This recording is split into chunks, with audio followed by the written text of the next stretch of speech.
What's going on, everyone? It's GeneralTarheel bringing you the APA Wi-Fi Season 2 Week 3 battle versus Coach Miticus and the Boston Beedrills. Coming into Week 3, we did pick up our nice 4-0 win against Coach Point Blank and the Winnipeg Blue Blastoise. And we're just hoping to continue the streak, trying to get that 3-0, keep it going. As for Miticus' team, he is 0-2 currently, and we want to continue his losing streak, so got to continue both sides. For his roster, it consists of Tapu Fini, Excadrill, Mega Charizard Y, Hydreigon, Azelf, Umbreon, Regirock, Bronzong, Machamp, Manectric, and Alumis, and his 2Z users are Hydreigon and Manectric. As for his team, he decided to bring his Manectric, Machamp, Tapu Fini, Excadrill, Mega Charizard Y, and Alumis. And as for my team build, I kind of saw it in my favor for Thundurus again. Once again, I saw Fighting Z was going to be able to do a lot of work. And, yeah, it's going to become like a repeating pattern, as you'll see, that I really just want to keep bringing Fighting Z. But, and then Entei puts in work, especially gives us the Sun. The only thing that was really stopping it was a Regirock, and I can wear that down easily with a bunch of other mons. And you can't really bring a Rest Regirock because of Tapu Fini's Misty Terrain. So there was that. Gengar does a lot of work, especially if I can get rid of the Umbreon if you brought it. And that's why, and I'll explain. And then Gliscor, I have an interesting set for that. So as for the team build, we're going to start with Entei, which was probably the most important Pokemon for the battle. I brought a Assault Vest set. This was in order to take on the Mega Charizard Y very well if he was just the standard special set. This has Iron Head, Extreme Speed, Stone Edge, and Flare Blitz. Flare Blitz instead of Sacred Fire, just because I'm not going to be getting the burn with Sacred Fire, and I'd rather get more damage and not be able to miss with Entei, which is important. I was 220 in attack with Adamant, and then I mixed the rest between HP and special defense so I can take on the Charizard Y the best I can. This also allows me to take on the Manectric, which was actually a major threat versus my team, as Manectric does get the electric, fire, and ice coverage that takes on my main defensive core in Milotic, Mega Scizor, and Gliscor, which really sucks. So Entei really just put in work, and if he gave me the Sun with Mega Charizard Y, it was going to be doing a lot more damage to that Tapu Fini. Like a Choice Band Sacred Fire from an Entei and the Sun did like 50% to just an HP Tapu Fini, and then like 40% to a defensive, so it's kind of ridiculous. Next up we have the Thundurus, which was the Fighting Z, like I mentioned, running the Prankster, Nasty Plot, Focus Blast, Thunderbolt, and Hidden Power Ground. Basically, I just had to bust the Fight Z on the Umbreon or the Regirock if you brought either of those, and I could +2 Hidden Power Ground, just kills the Excadrill, so I don't have to worry about hitting another Focus Blast. And then if you brought the Hydreigon, I do have to worry about landing one.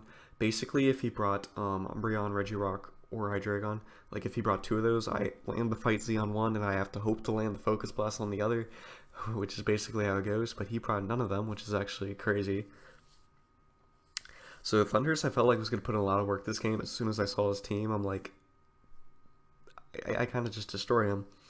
But, and then we have the Milotic with Recover, Mirror Coat, Skull, Dragon Tail. Basically enough HP and Spadef to take a Fire Blast into a Solar Beam from Mega Charizard Y. And then basically Mirror Coat the Solar Beam back. Force Milotic would be basically dead at that point, like it'd be at 5%.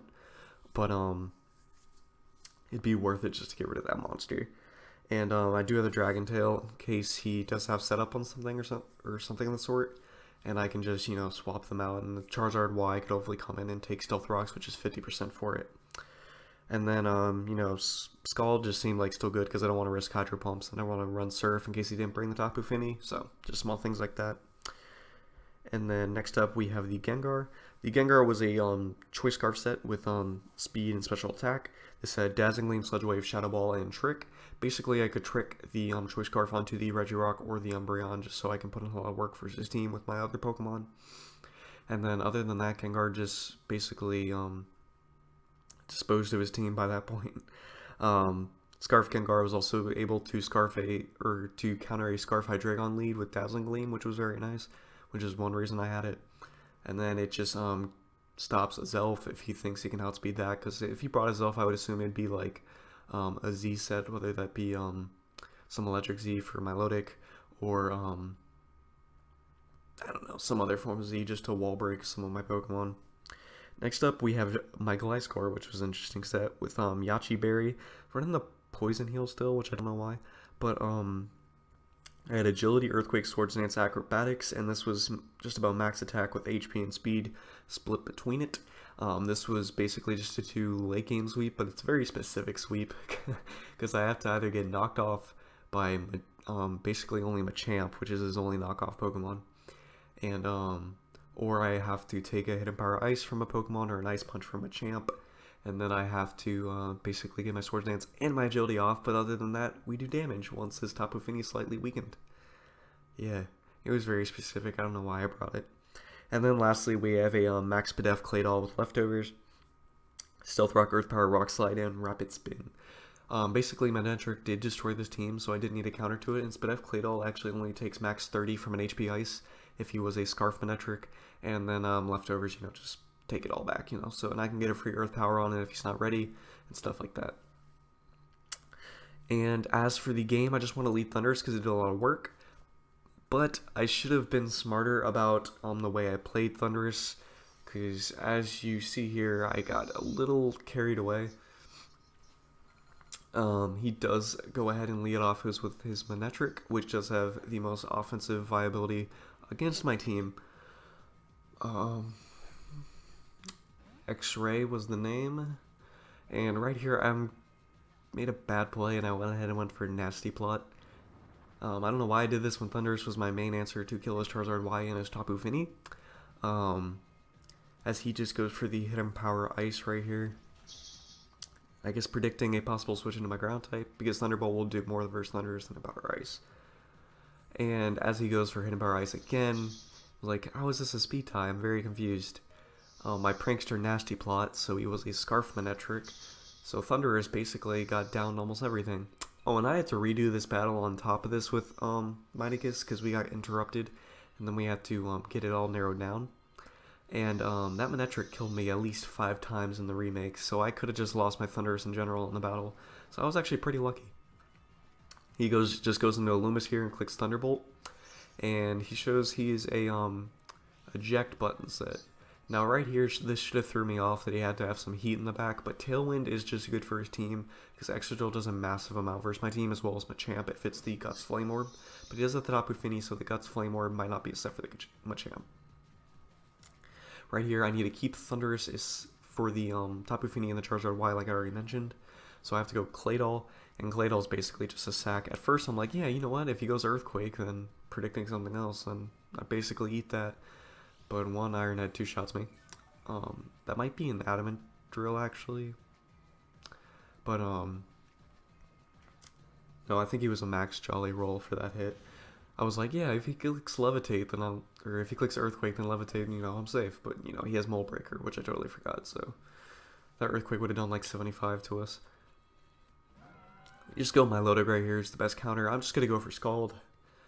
Basically, if he goes Tapu Fini, I have a counter for that and stuff. And I can Mirror Coat his Nature's Madness, but he goes for the EQ, so he sacks his Excadrill, which is perfect. I knew he was going to probably overpredict, in all honesty. That's why I went for this Scald more than anything.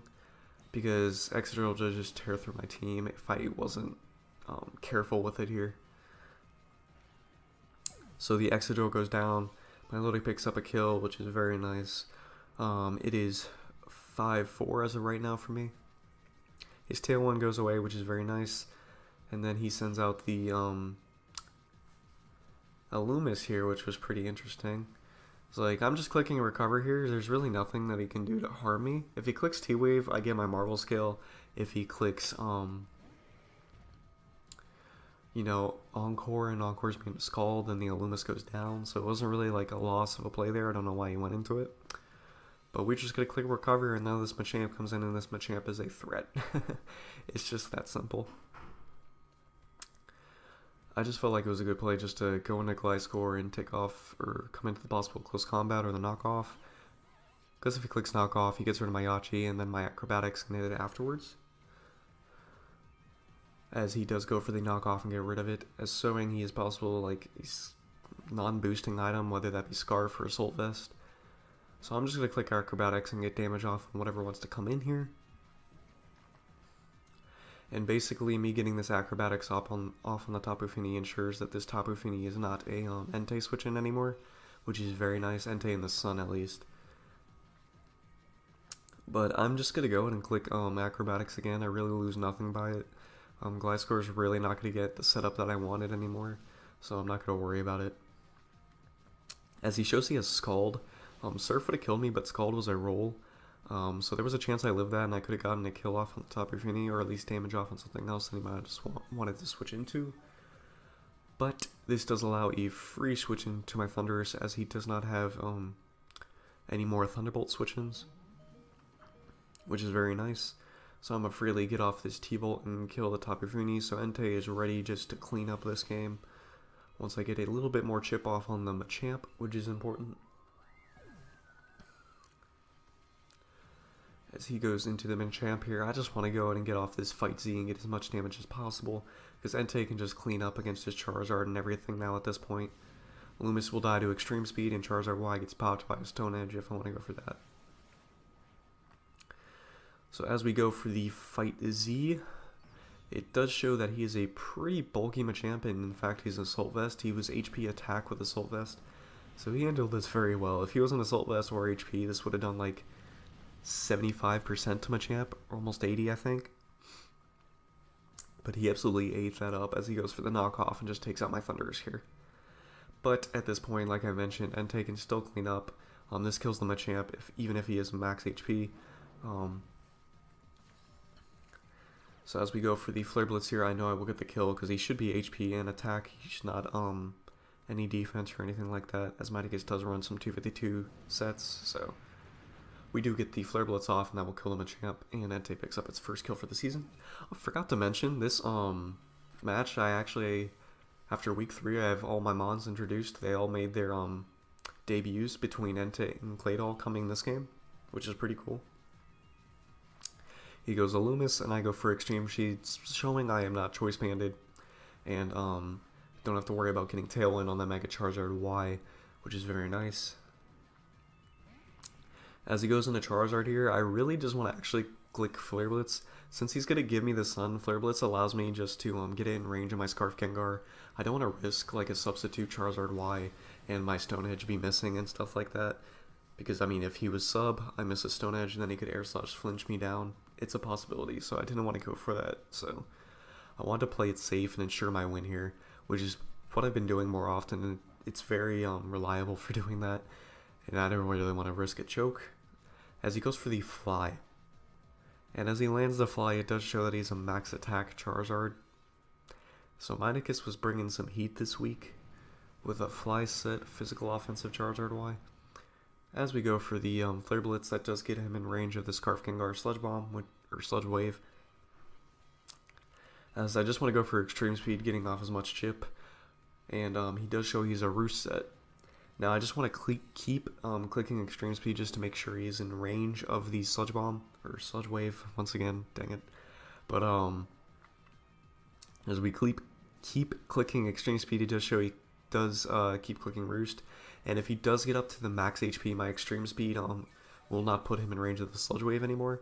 So right here I want to click Stone Edge just to ensure I can get as much damage off as possible. I should have clicked Flare Blitz again, knowing I was going to click Roost. So this was kind of a bad play and kind of risky at the same time. But clicking Stone Edge did allow me to get him in range of the extreme speed the following turn. If you're wondering, the Charizard only lived because it clicked Roost, it lost its flying typing, so it was only fire type for that turn, so that's why it didn't kill. Otherwise that did like 170% to a Charizard or something like that. And as we go for the extreme speed and take out the Charizard, getting a nice 3-0 against Miticus, making us a 3-0 in the league, rocking a plus 10 differential, which is not bad. And as for next week, we'll be taking on Corey and the Buffalo Buzzwolves, so make sure to check that out. Definitely be a scary opponent, as I did lose to him in the AP Showdown recently. So that'll be it for me this week. Make sure to sub, like, share, deuces.